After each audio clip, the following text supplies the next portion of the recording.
رسول اللہ صلی اللہ علیہ وآلہ وسلم نے فرمایا، اللہ کی قسم میں دن میں 70 مرتبہ سے زیادہ اللہ سے استغفار اور اس سے توبہ کرتا ہوں۔ رسول اللہ صلی اللہ علیہ وآلہ وسلم نے ارشاد فرمایا، جس نے دن کے اول حصہ میں سورۃ یاسین پڑھ لیا اس کی حاجتیں پوری کر دی جائیں گی۔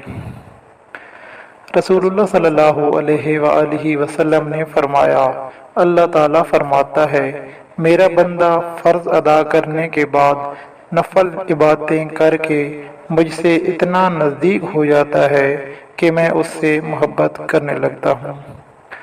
ابو ہریرہ رضی اللہ تعالیٰ عنہ سے منقول ہے، نبی پاک یوں دعا مانگا کرتے تھے، اے اللہ میں 4 چیزوں سے تیری پناہ مانگتا ہوں۔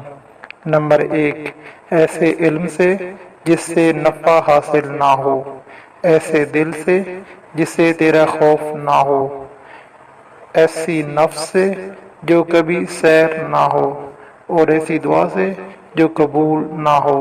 جزاک اللہ۔